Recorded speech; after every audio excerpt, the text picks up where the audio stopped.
নগাঁও মৰিগাঁও সীমাত থকা হাবিবৰঙা বাৰী পথাৰত শিক্ষিত নিবনুৱা যুৱকে ৰঙালাও খেতি কৰি স্বাৱলম্বী। নগাঁও মৰিগাঁও জিলাৰ দাঁতিকাষৰীয়া অঞ্চলৰ শিক্ষিত নিবনুৱা যুৱকসকল একগোট হৈ হাবিবৰঙাবাৰী পথাৰত ৩০০ বিঘা ৰঙালাও খেতি কৰি স্বাৱলম্বী হৈছে নিবনুৱা যুৱকসকল। মৰিগাঁও জিলাৰ কৃষি বিষয়া শ্ৰেষ্ঠ কৃষি বিষয়া মোজাহিদ ফাৰুকী, আবু ইছুফ, সুভাশ্ৰী বৰঠাকুৰ, ইৰামণি দাস, ধনজিৎ যাদৱ আৰু সঞ্চালক এখোজ কৃষক উৎপাদক কোম্পানী দীপাংকৰ হাজৰিকাৰ দিহা পৰামৰ্শ মতে এই খেতি কৰিবলৈ সক্ষম হয় যুৱকসকল। ট্ৰাকে ট্ৰাকে ৰঙালাও বেছি অধিক মূল্য লাভ কৰাত উৎফুল্লিত যুৱকসকল। Bureau report, Batadrava live. আমাৰ মাজত উপস্থিত থকা কৃষি বিভাগৰ পৰা যিসকল বিষয়া আহিছে, আমাক তেওঁলোকক প্ৰথমে ধন্যবাদ জ্ঞাপন কৰিছোঁ। এইটো কাৰণে ধন্যবাদ জ্ঞাপন কৰিছোঁ যিতে এই হাবিবৰঙাবাৰী অঞ্চলটো কৃষি জগতখনক কৃষি ক্ষেত্ৰত বৰ এন্ধাৰত আছিল। আচলতে যেতিয়াই আমি ফাৰুকী ছাৰ বা আমাৰ ধনজিৎ যাদৱ ছাৰক বা আমাৰ মেমসকলক আমি ইউচুফ দাকো লগ পাই আমি ছাৰে অলপ আগতে কৈ গৈছে যে 22 চনত আমি FPC ফৰ্ম কৰিছোঁ। FPC ফৰ্ম কৰাৰ পাছত আমাৰ কৃষকসকলে প্ৰকৃততে যে খেতি বাণিজ্যিকৰণ কৰিব পাৰি এই কনচেপ্টটো বুজি পালে। তাৰ পাছতেই লাহে লাহে ক্ৰমান্বয়ে এতিয়া লাহে লাহে তেওঁলোকে কণ্টেক্ট ফাৰ্মিঙৰ ফাললৈ আগবাঢ়িছে। লগতে আমাৰ ডিপাৰ্টমেণ্টে আমাক যিখিনি মাৰ্কেট লিংকেজ দিছে, তেওঁলোকে বুজি উঠিছে যে সঁচাকৈ আমি কৃষি বাণিজ্যিকৰণ কৰিব পাৰিম। আৰু বিজ্ঞানসন্মতভাৱে আমাৰ য'ত নেকি মই অলপ আগতে কৈছোঁ যে এন্ধাৰত আছিলোঁ, সঁচাকৈ আমি এন্ধাৰত আছিলোঁ এইটো কাৰণে যে এতিয়া বিজ্ঞানসন্মতভাৱে আমাৰ সকলে ইৰিগেশ্যন ছিষ্টেমত স্প্ৰিংকলাৰ লৈ পেলাই আমাৰ খেতি কৰিবলৈ বিচাৰিছে। গতিকে সঁচাকৈ আমি তেওঁলোকক ধন্যবাদ জ্ঞাপন কৰিব লাগিব। আৰু লগতে আমাৰ যে এনেকুৱা এটা পিছপৰা অঞ্চলত কৰ্মসংস্কৃতিটো গঢ়ি উঠিছে।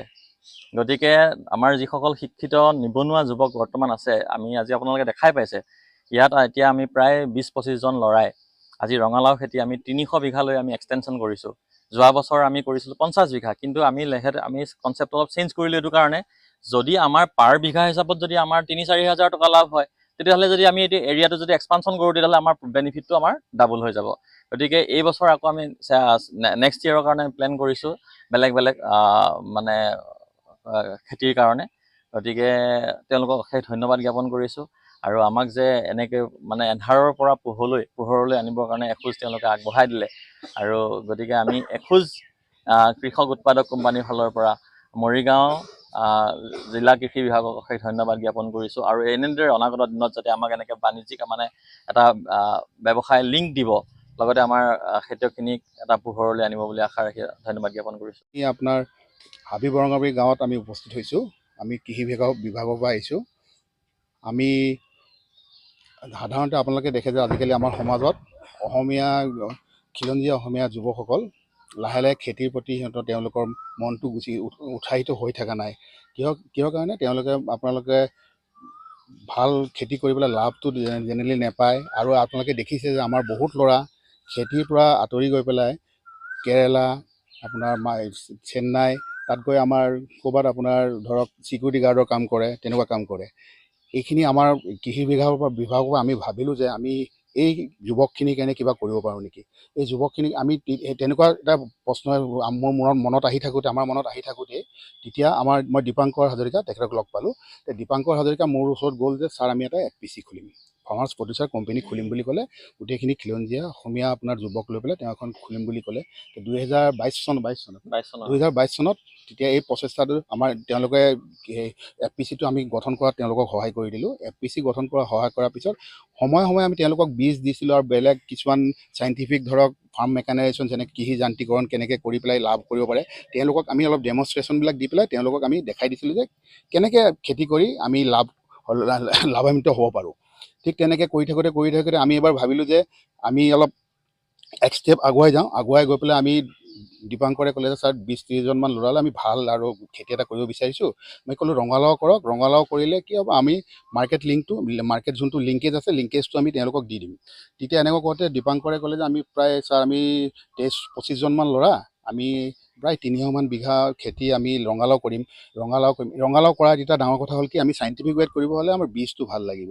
এতিয়া মৰিগাঁও ডিষ্ট্ৰিক্টত কিছুমান বীজ পোৱা নাযায়, যিটো কাৰণে আমি শোণিতপুৰ, নগাঁও তেনেকুৱা ডিষ্ট্ৰিক্টৰ পৰা যোগাযোগ কৰি পেলাই অলপ উন্নত জাতৰ বীজ আনি পেলাই আমি খেতিটো আৰম্ভ কৰিলোঁ। খেতিটো আৰম্ভ কৰি আজি আপোনালোকে দেখিছে তেওঁলোকৰ আপোনাৰ 300 বিঘা মানৰ খেতি প্ৰায় 300 MT-তকৈ বেছি তেওঁলোকৰ প্ৰডাকশ্যন হৈছে। প্ৰডাকশ্যন হোৱাৰ পিছত আমি আমাৰ ডিপাৰ্টমেণ্টৰ পৰা আমি তেওঁলোকক আপোনাৰ মাৰ্কেট লিংকেজ কৰি দিলোঁ। লিংকেজ কৰি দিয়াৰ পিছত তেওঁলোকে উচিত দাম পাইছে। উচিত দাম পোৱাৰ কাৰণে ইয়াৰ উচিত দাম পোৱাৰ কাৰণে এটা বস্তু লাভ হৈছে কি, তেওঁলোকে খেতিৰ প্ৰতি আৰু তেওঁলোকে এনকাৰেজ হৈছে যে আমি খেতি কৰিম। আৰু বহুত যুৱক যিমানখিনি আছে আমাৰ ইয়াৰ যুৱক, আমাৰ খিলঞ্জীয়া যুৱক যিমান আপোনাৰ বাহিৰত আছে, তেওঁলোকে এওঁলোকক দেখি এটা এক্সাম্পল ছেট কৰা হ'লে তেওঁলোক আকৌ ঘূৰি আহিব। নিজৰ মাটি হয়, আগতে এইখিনিত কোনো এটা ধান কৰে, ধান কৰি পেলাই ন খুৱাই দিয়ে আৰু নাই ধান নকৰে, নেক্সট ন খোৱালে ৰখি থাকে। সেইটো বস্তু আমি নাইকিয়া কৰিব বিচাৰিছোঁ। ইয়াত মানুহখিনিক 2-3টা খেতি কেনেকৈ কৰে সেইটো তেওঁলোকক আমি দেখাই দিলোঁ। দীপাংকৰহঁতক মই ধন্যবাদ জনাইছোঁ। তেওঁৰ আপোনাৰ যোনটো FPC আছে তেওঁলোকক মই ধন্যবাদ জনাইছোঁ যে তেওঁলোকে মৰিগাঁও ডিষ্ট্ৰিক্টত বা অসমৰ যুৱকখিনিক এটা এক্সাম্পল ছেট কৰি দিলে, খেতি কৰি পেলাই আমাৰ যুৱকখিনি নিজে আমি ছেল্ফ ছাফিচিয়েণ্ট হ'ব পাৰোঁ। প্লাছ আমি নিজে আৰু দুজন-তিনিজন বা ওচৰৰ গাঁৱৰ মানুহখিনিক আমি এনকাৰেজ কৰি পেলাই যে খেতি তোমালোকে কৰা, এই বস্তুটো তেওঁলোকে কৰিছে। তেওঁলোকক মই ধন্যবাদ জনাইছোঁ। এইখিনিতে আমি ক'ব বিচাৰোঁ যে আমাৰ মাননীয় মুখ্যমন্ত্ৰী আৰু মাননীয় কৃষিমন্ত্ৰী তেখেতসকলৰ যোনটো সপোন আছিলে, সপোনটো আমি বাস্তৱত পৰিণত কৰিব এটা স্মল ষ্টেপ এইটো আমি লৈছোঁ। আৰু আমি আশা কৰিছোঁ যে অহা দিনত আৰু ৰাইজে আৰু আমাক ইয়াত হেল্প কৰিব, কপাৰেট কৰিব, তেতিয়া আমি আৰু আগুৱাই যাম।